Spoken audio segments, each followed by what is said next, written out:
and welcome to the first episode of the Adult Brain Injury podcast series. A huge thank you to Abilities Enabled for sponsoring this series. Today, I'm joined by Ryan Price, OT and Director of Heads Up Therapies, and Ambassador Nick. My name's Alex Seymour, and today I'm going to get stuck in to some questions. Nick, I think we should start with Nick. Pleasure to see you. Pleasure to meet you.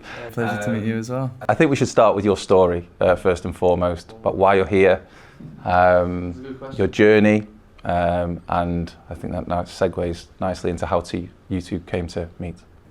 Yeah, brilliant. Well, if we take it back, I was studying university, sports rehabilitation at Salford University, and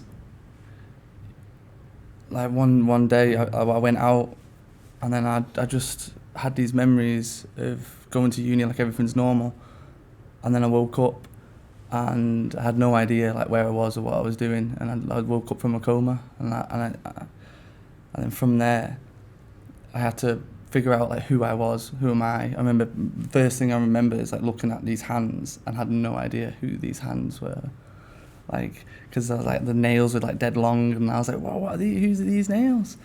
And then I started piecing things together about like started thinking about like my dad and who I was, and I remembered that I was at university, and I was like, "Oh wow, well I know what I can do. I can start to think about what's happened to me." And I thought, "Oh well, my wrist is quite sore, or this is quite sore, and then all this," and then due to it being COVID, they ended up sending me back to the Isle of Man, and that's where I'm from, and where I actually received no professional input or support for over a year, and I was sort of left just back home, no idea like what happened to me. No one even told me like what happened to me, and I just remember like floating about and thinking to myself, what has happened? What if it was my fault? What if it was this?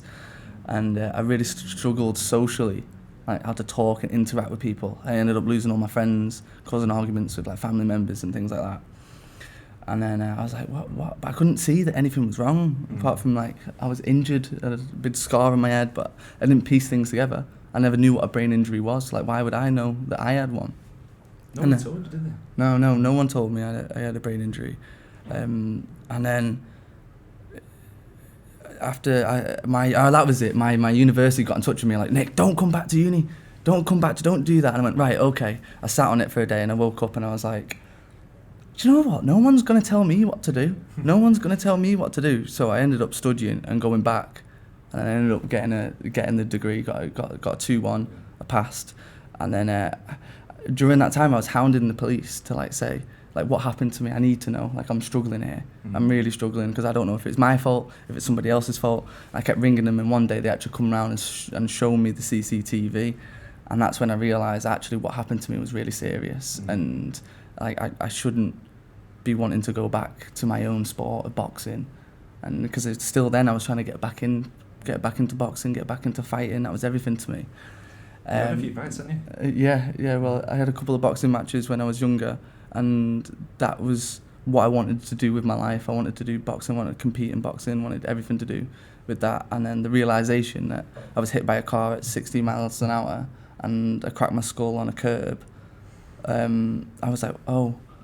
And then I got in touch with solicitors, I got a case manager, and that's when the initial consultation and the review, and they were like, you've got a brain injury. And then that was the beginning when I finished university at 2021, and then that was my start of my journey, my rehabilitation journey. What was the gap, Nick, in between accident to instructing a law firm? So what was that sort of period of time where you were in the unknown about what had happened, and how long was that period? So April 12th was my accident. 2020. June 2021 was when I finally got rehab and the solicitor, and they were like, sat me down like, you've got a brain injury. So that whole time, that whole duration was a period where I had no idea what went on. And I suppose talking about that frustration first and foremost of that time period, what's happened, trying to find answers. how did you feel when someone told you you had a brain injury for the first time? How was, honestly, so I held my sport of combat sports so close to my chest. It was my biggest motivator, and I added that motivation to my sort of career path of sports rehabilitation, and I trained like every day to try and get back to walk again, talk again. It was my biggest driver because I wasn't going to let anything stop me from competing in boxing. And so when I had a doctor consulting the highest up that you could get, sat down, and he said to me, you'll never box again. You're 120 times more likely to get a secondary concussion and die from it. Likelihood of having dementia is really high. And I remember standing up and I pointed at him and I said, get out of my flat. And I kicked him out because I didn't want yourself there, didn't you? But it was a lot more vulgar than that. I don't want to swear.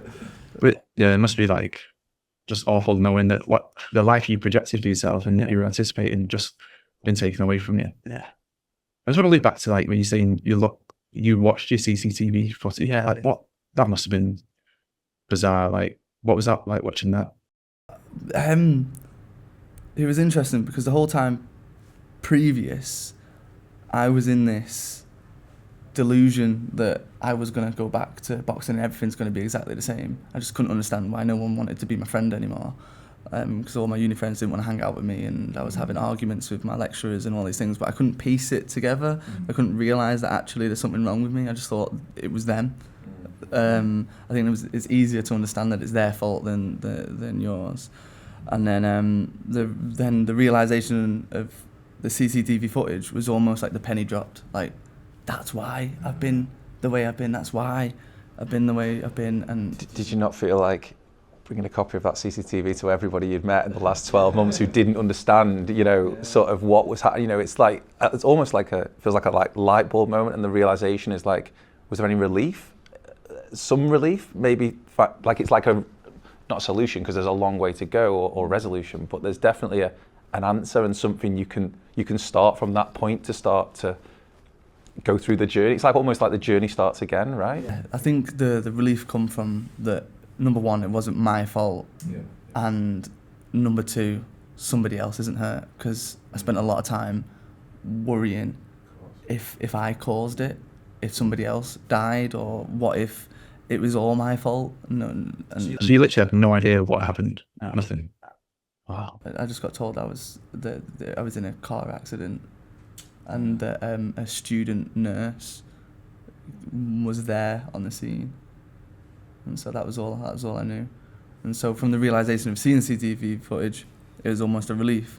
But then the reality sunk in that all my motivation and drivers that got me to walk again and talk again, and I made a rehabilitation video on Instagram, and it was 2 months window by the time from not being able to walk and being showered by nurses or my family, and it was 2 months until I was running again, spin kicks, all that type of stuff. Like that was my biggest driver, was 2 months, and then it was like, oh no, I can't have that anymore. Yeah. And then I was sort of in this period of being like lost, because I held that sport too close to my identity, which I think is a really good place to go on to what Heads Up Therapies is all about. Yeah. Because that period of pure isolation, not even knowing what happened to me and then realising it, but not knowing anybody else had it, I met this wonderful occupational psychologist, and said, you need to come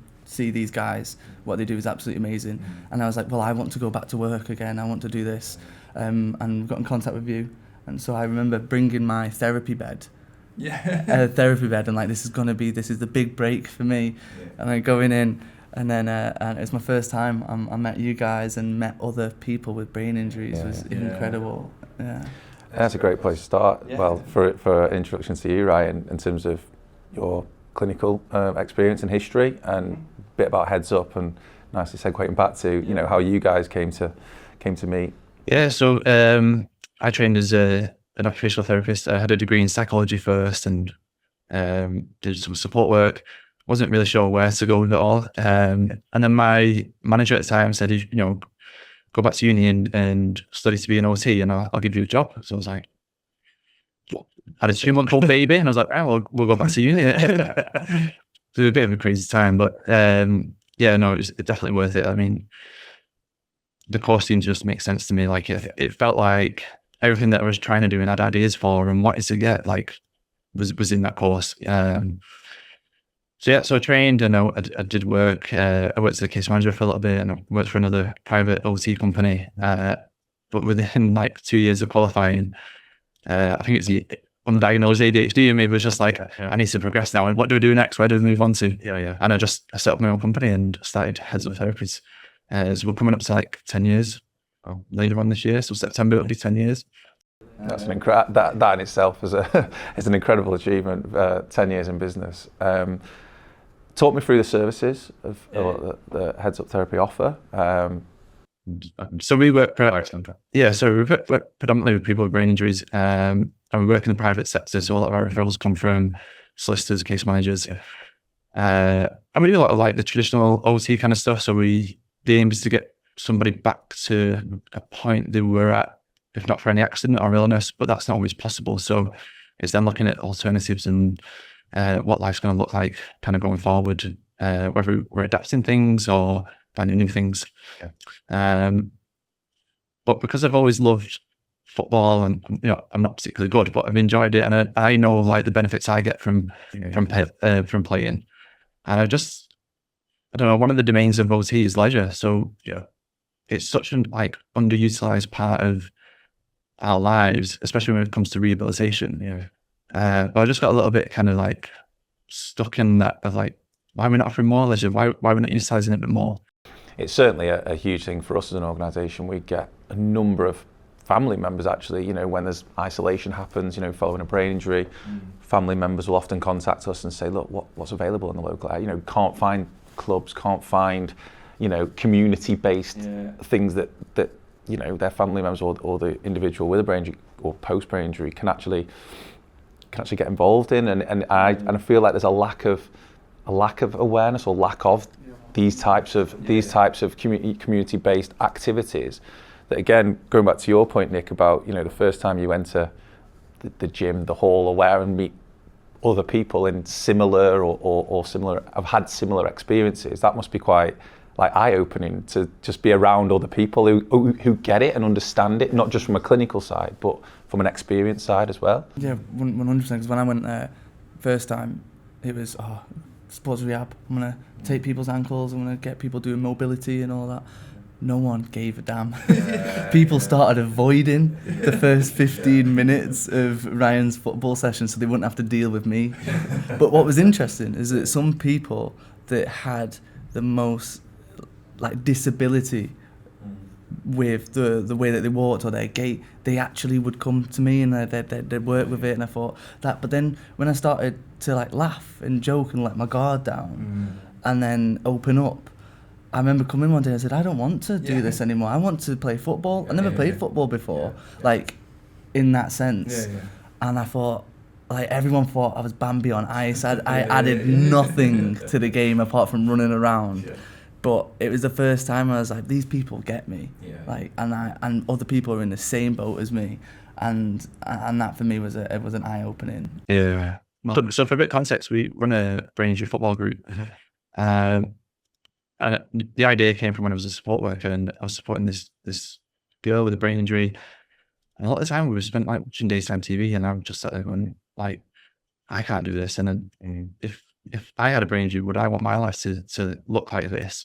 And that starts to diminish her like life and what she was going through. But she wanted more. She wanted other things to do, and but there wasn't anything out there. There wasn't anything during the day. There was groups like Headway, which is brilliant, but just for the demographic that I was working with, they didn't quite match what that group was offering. So I had this idea of setting up this football group, and it took a long time to kind of get it off the ground and get people interested in and demonstrating what we were offering. Because it seems like we're just bringing people together to play football, and that's part of it. But there's so much to it. It's a therapy group. We can like interweave like bits of therapy and for people's rehab goals in there. But it's also the social connection.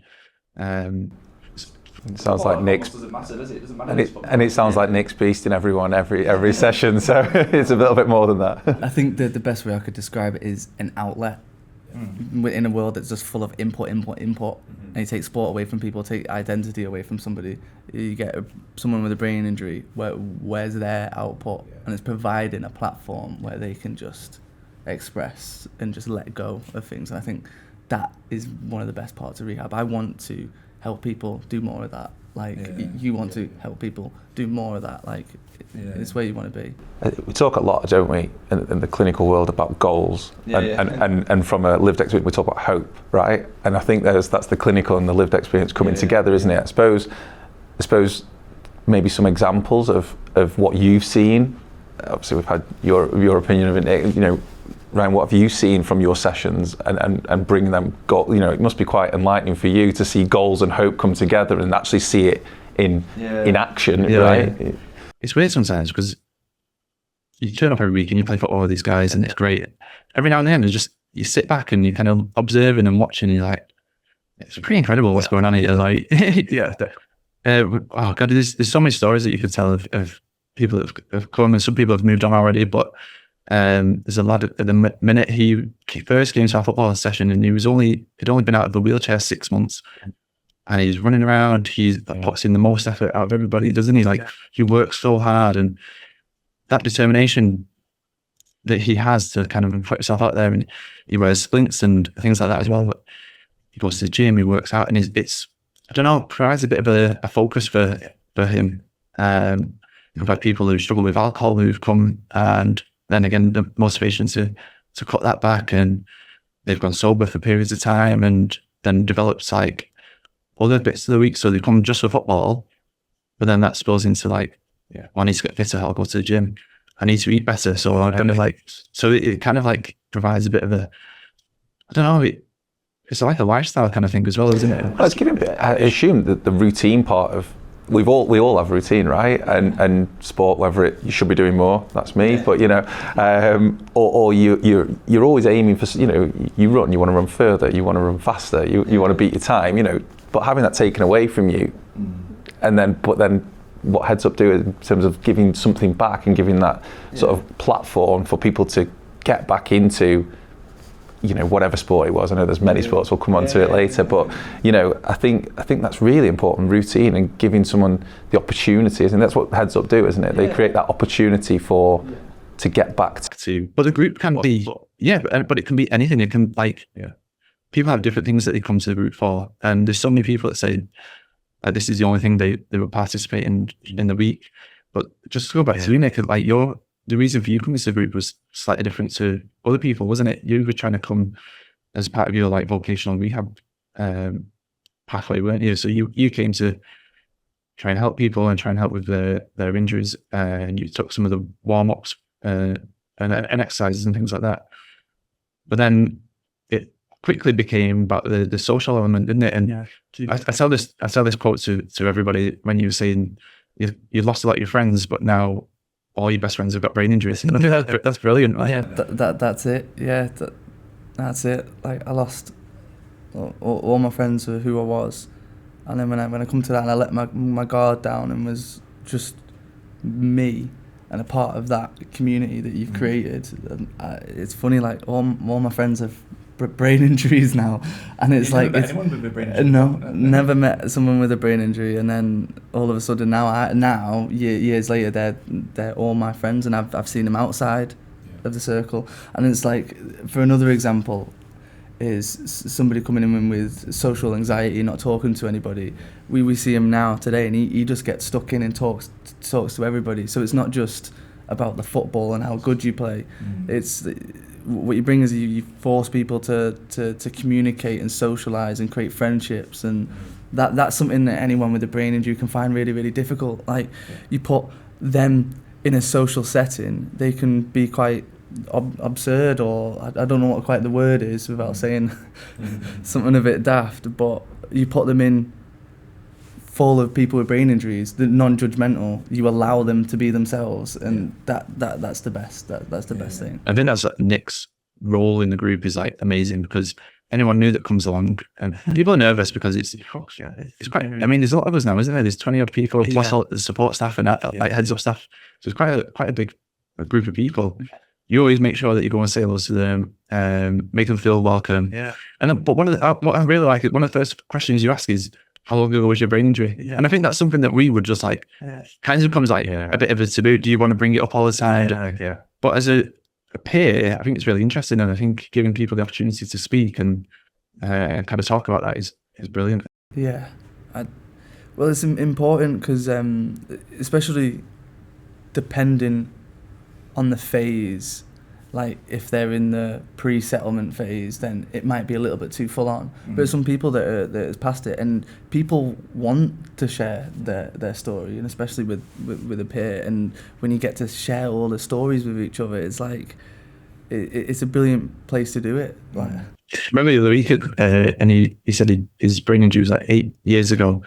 And you're like, oh, you're an expert now. And they just like immediately just started laughing and like his guard was down. And yeah. I suppose you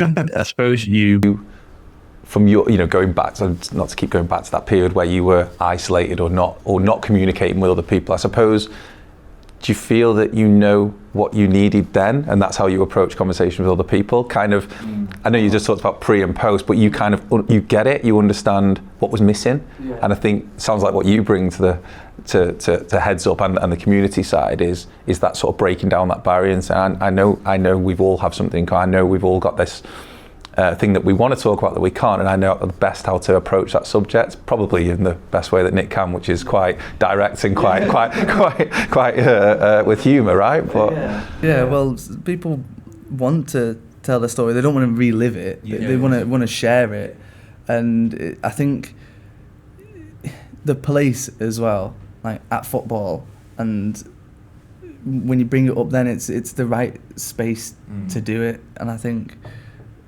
It just made me laugh now. It's that peer support, and I think it's really important. And whether their friends have kind of like drifted off or they've still got them, those friends don't fully appreciate what you've been through and what you are going through. But it's different, isn't it? And you overhear so many conversations, and like I remember somebody telling another person, you can sack your deputy. You can sack your deputy, and they're like. We just like laugh because like we don't offer that kind of advice just freely. Like it is true, like everyone has control and saying what they want. But to like talk about what it's like to have a case manager or what it's like to have support workers, which is a bit of an alien concept to a lot of people, but you can kind of share those things because everyone's kind of been through it. The same wavelength depending on what side of the story they're on or how far in it. Yeah. We're all in it together in some way. I think that's just creating that space to just talk freely about it, because that period of isolation, when I've spoken to everyone, new members or whatever, there's always been that period of isolation, some smaller than others, but when I like asking them like, have you ever met somebody with a brain injury before? And it's usually if they're new, it's like, no, I've not met somebody with a brain injury before. I was like, oh, well, look at all these people. Everyone's got a brain injury here. Like, you're going to enjoy this. Like, everyone knows what you've been through, and I think that must be such a relief for so many people. Like just going, this is what this is the bit I've been missing, and I think doing it through sport is so important. Like it's such a motivator, isn't it? In terms of a purpose, a routine, just something to. And like you say, there'll be people at different levels, ability-wise, people at different levels, recovery-wise. So I suppose that's quite an interesting bit, actually, isn't it? Really in terms of where everyone is at in terms of, I go and, obviously I'm the, fairly average now, but, we've all been the best, right? And I suppose, but it's not really about although that's still an element of everyone wants to win, right? Because that's you can't turn up and not win, right? But I suppose abilities and recovery, I just wondered how you sort of manage that Heads Up. I mean, it's hard, and I think that's why kind of my role comes into it as an occupational therapist, is like managing the group. So we run it alongside a level 2 qualified FA coach. Okay. So he kind of runs all the drills, and Craig is brilliant, isn't he? Yeah. He kind of runs the majority of it, but I do like the tinkering and make sure that everyone's engaged, it's appropriate for everybody. Because everyone is at like different kind of physical levels, cognitive, social, anything, whatever it is that they're struggling with. I try and make sure that they're kind of integrated and participating and making it as inclusive as possible. But just what you were saying there, it kind of takes back to a couple of weeks ago. We run a basketball group as well, and we've got a new member there, and she came along and she's struggling a little bit with her mobility at the minute. She's got some pain, and she saw everybody else kind of like running around and kind of playing a little bit more freely. And it was putting her off a little bit because she didn't think she was up to that kind of level of everyone else. So she came up to me the other week and she said, has everyone here got a brain injury? I was like, yeah, they are. She was like, what's going on? So I called everybody over and I said, look, we've got some questions here. And we spoke through like how long everyone's accident was. And one lad was like 13 years ago or something. And she was just like, just couldn't believe it. So, but had something then to look forward to in terms of like, all right, it might be a slow process and it might be hard. But, you know, with the right rehab and support, I could get to kind of this point now. And it was just sharing that experience because he was saying how he had to learn to walk again and run and play sport and all that kind of stuff. And it takes time and it's hard, but having people around you who've been through it and it's all good me saying like, everything's going to be all right one day. And, you know, one day you're going to be, I don't know. Like, I know from like a professional point of view, and I've worked with enough people to see kind of the progression, but like, I haven't lived it. And so to have someone there who has and give that kind of support, I just like facilitate that little conversation and just step back and like, you guys just go for it. Like, It was so cool. It sounds like it's working. So, you know, you're all doing a great job. Our Adult Brain Injury Conference is taking place on the 11th and 12th of June 2026 at the Lowry in Salford Quays, Manchester. It brings together legal, healthcare and case management professionals for 2 days of expert insight, discussion and collaboration, focused on improving outcomes for adults with brain injury. The conference is APL accredited and delegate tickets are available on the Brain Injury Group website. Search Adult Brain Injury Conference to find out more.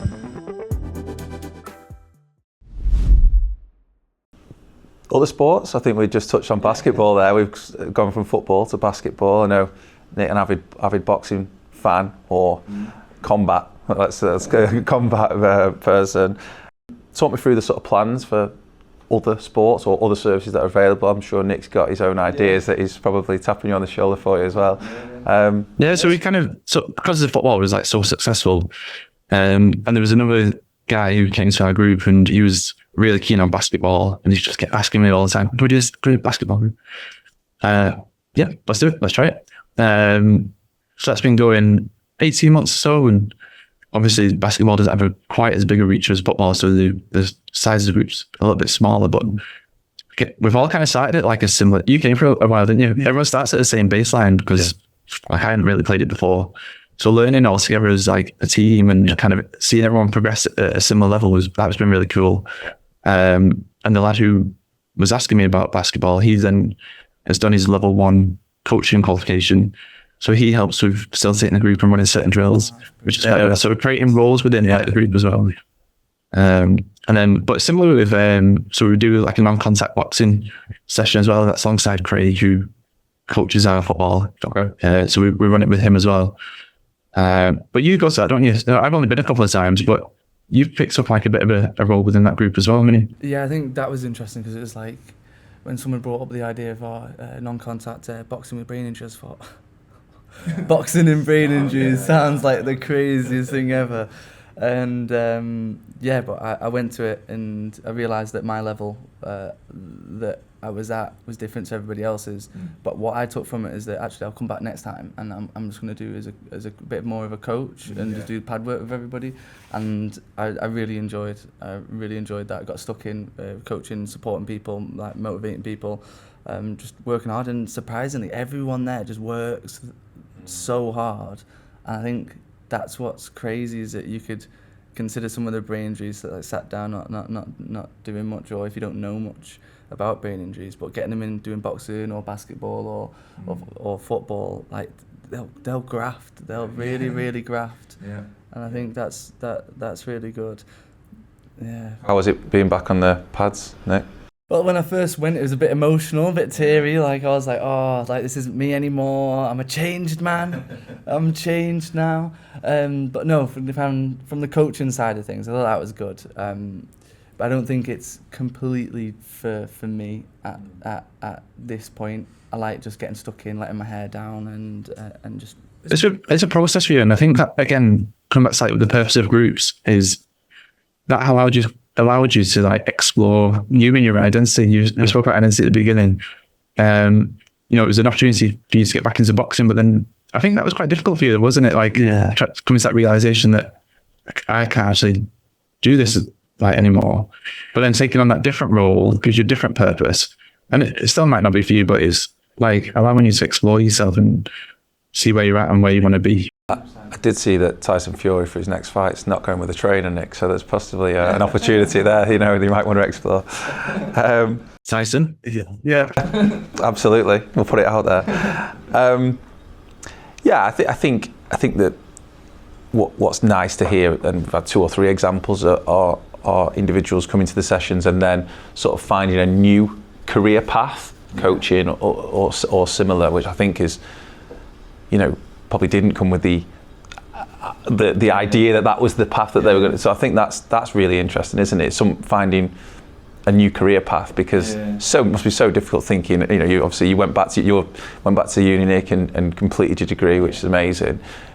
But then still, okay, what's next? We all think that after university, right? So everyone has that choice. But we want more, don't we? But I think, what's really good though is that when people with brain injuries are exposed to the services that people can provide and Heads Up Therapies provide, there are avenues and branches that open up, like doors open up that you may have not ever seen before. Like, first of all, having friends that have brain injuries, then even considering going back to boxing. That's from my self experience. But like social groups, like so I've met up with some of the lads as well. It's not just about sport. I think even you don't have to have a brain injury when it's not about sport. It's about socialising, what everything comes from it. Goals. You spoke about goals before, but the avenues that creates. I think when it comes to people with brain injuries, those sort of doors are not easily seen or found, and so I think it's very important bringing a level of awareness higher for brain injuries. But it's hard because without someone in your family that has a brain injury or having a brain injury, why would you know about a brain injury? But when it happens, it would be nice if it was more. You almost hope you don't know about these things, but then, yeah. But then you don't get to find out what Ryan's doing. Or everyone else is. Well, they will after today. So it's an interesting point you touch on there, because I think there's so many people that I work with in particular that don't go on to a career. They don't go back to work. Yeah. Probably in my 10 years of working, I've only had a handful of people that have gone back into paid employment. So it's like, what else is there? You need to replace that with something, because I touched on identity quite a few times. A lot of what we all do is link our identity with our job and our occupation. And I think if you're not working, I found this quite a lot, and I wonder if you agree, Nick, but when you meet somebody new for the first time, you go, oh, what do you do? And you talk about your job. Yeah. And when you've not got that, it then becomes a little bit awkward, and then you've got to say, no, I've got a brain injury, so I've not been in work. And then you just be telling that kind of story. Can I just, it is sad, but there is somebody at the football, and he would tell people that he's retired. Yeah. And then the person said, "What? How have you retired?" He went, "Just have." I thought, it's funny, but I use that, and it's like that. Yeah. I use that analogy with another client. So I was saying, like, if a footballer has to retire early through injury, they said, yeah, they go and play golf. Yeah. So it's almost that, isn't it? It kind of is like you're retiring through injury, because you can't go back to your job, like, a lot of the time. So what do you do next? What is it? What you mentioned? No, it's just the more serious side is that, like the identity side of thing is always a career. You always go like, oh, what do you do and all this, and so it's hard for people with brain injuries when it comes to career, but it's like giving them more goals. So one thing that we're all looking forward to is the 11-a-side game that's coming up soon. I think it's going to be absolutely bonkers. Yeah. No one's played 11-a-side before with brain injuries, but like I've heard people talk like, oh, this is coming up. Like we're looking forward to this. It's about how do you create more Yeah. objectives, goals that they can tick off, because then that's something to like look forward to, because that's an We booked a stadium, FC United. We booked their stadium, and so we're selling tickets for that. We're getting sponsorships, but I feel like since we announced that, the mood in the group is just like completely lifted, isn't it? Yeah, everyone's excited. You've got something to look forward to. You've got all the family, friends, the therapy teams. Like they're all booking tickets to come and watch, and I don't know. Again, it just gives everyone a little bit of a purpose in it, and like what we're working towards. And so we focus our sessions on that. Because I suppose with any sport, with anything, you know, training's great, right? But we'll want to play a match, right? Yeah. So I think, absolutely. And you know, obviously, I think the ambition of Heads Up would be to do more 11-a-sides. Let's think big, you know. After the first one. Test run. Yeah, of course. It's really exciting. Yeah, but just on the group as well, and that kind of social element, is that everyone after football on a Wednesday, everyone goes for dinner together. Yeah, they go to the pub, they go and play pool and darts and all that kind of stuff. We've got like a full day now of like where they might struggle socially and some friends might have kind of dropped off, but full day with like all the mates and it's brilliant. And last year, a group of people went on holiday together. So the support workers sorted out between them. It was 6 people or something. They all went to Benidorm and had a great time. I was kind of touching on this a little bit before as well, like when you lose your job and your occupation, it's things that you don't quite realise. It's like your work's due. You don't get to go on work's due, which comes to December and that's all everyone's talking about.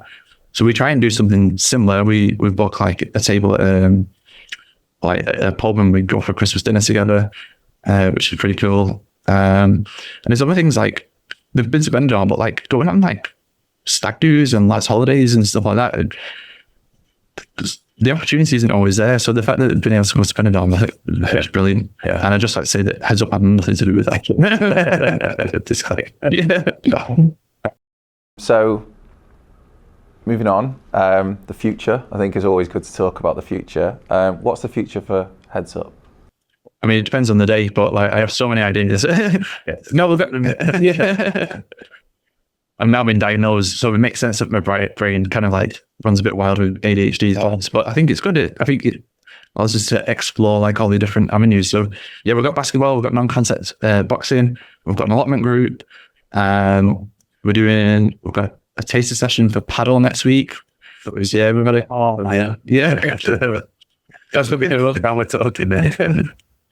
And we run a social club as well, so we every now and then we'll book like an activity. It might be in a bar, you know, like a lot of these activity bars popping up, and so we'll book a space in there and we'll sell tickets for that and bring people together to have a bit of fun and relax a little bit. God, there's loads of other ideas. We're about to take on a cafe, so we're about to never worked in a cafe before in my life, but you know, why not? Coffee. There's good coffee machines. Yeah. You kind of okay. But the idea with that is to create job opportunities and placements for people with brain injuries to come in a supportive environment, learn a skill, and that's going to spill over into all sorts of things. So there's like placements within the allotment. Our office is based in like a really old mill. So we're going to have like a placement within the mill and the maintenance team, so you can learn how to like, I don't know, bits of joinery and cleaning up and things like that. And then the idea of that will be then to try and move people on into like paid employment, so we'll support with the vocational rehab. But linking it back to sport though, I think what's really interesting is you've touched on like motivation and things like that.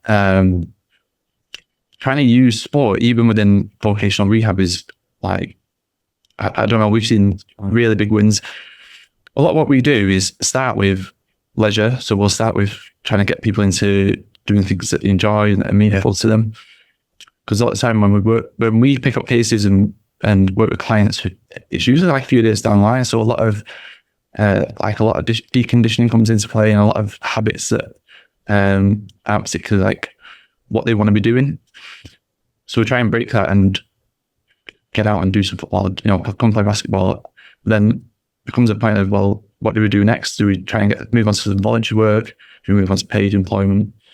I worked with a client a few years ago and he was like golf obsessed and he was brilliant. He was really good at it as well. Before his accident, he was about to turn pro. I think his handicap was 1. So he was so good. When I then took over as his OT, I kind of just wanted to make everything about golf because he just loved it so much. Yeah. But like it worked. We were able to get him cooking because we linked it to like there was like this article around golf and eating well and improving your golf game. So he was like, well, that makes sense. I'm gonna eat well because I'm gonna get better at golf. Yeah. He went on this course to do his level 1 coaching. And passed that with the help of his support worker. That then moved on to voluntary work at the driving range. But because he's so passionate about golf, he was like hoovering the greens. But because he was so passionate, and he was thinking, what would I want if I was to come here to practice? I want everything to be perfect. So he understood what people would want, and it was really like meticulous with making sure that he did a good job. So then they decided to take him on and paid him for 4 hours a week and give him an actual paid job because he just did so well, because we tapped into something that was so motivating for him.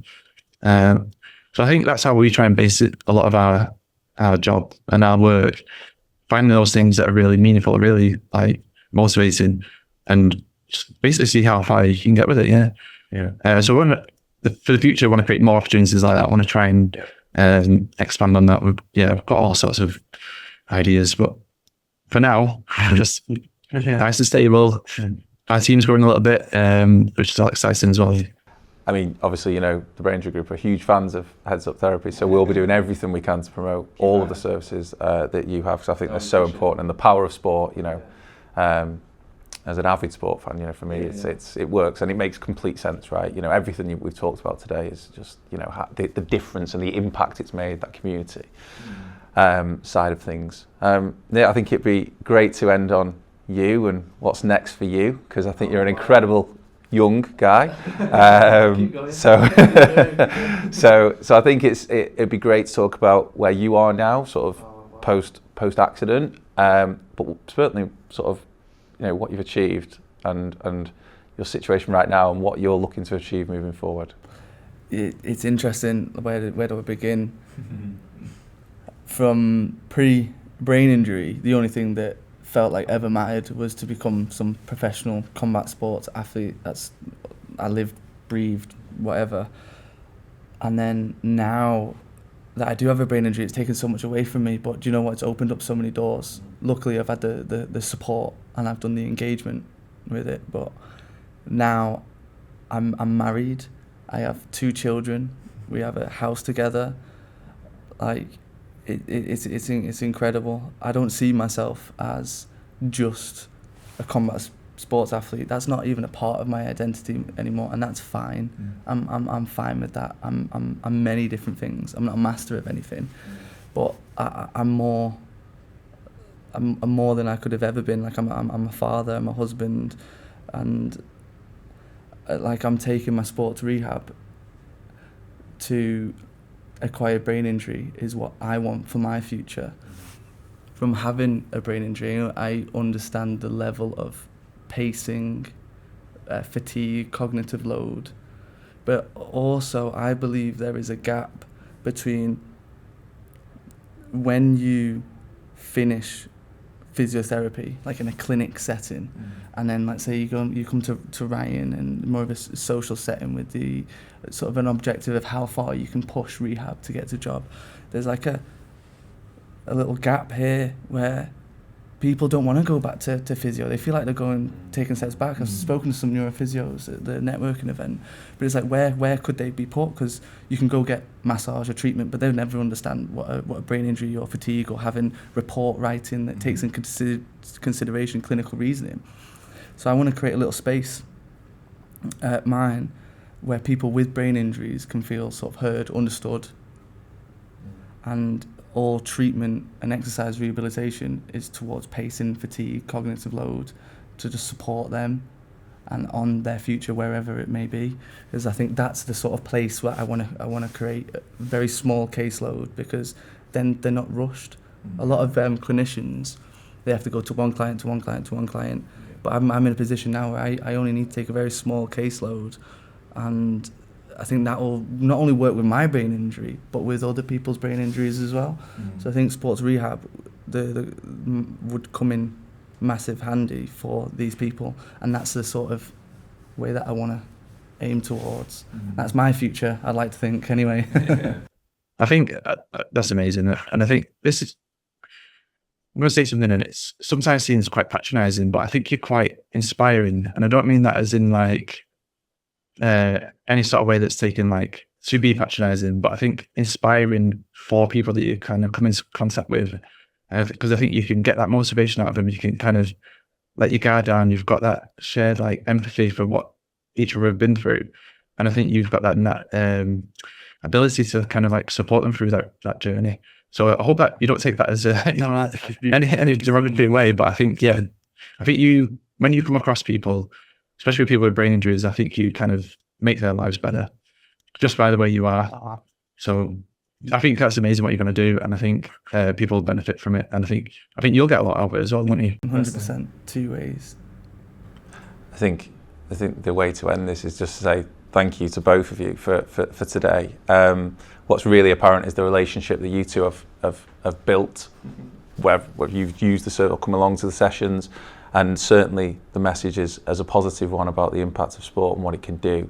And I wish Heads Up Therapies all the best. Nick, you all the best. I'm sure you don't need it because you're an incredible human being, and I think you should be really proud of yourself. So thanks for supporting us and for having us on. Thank you for everyone for watching today. Huge thanks once again to our sponsors, Abilities Enabled, for this episode.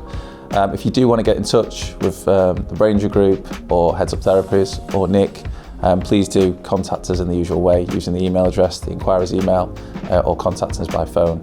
Thank you for watching.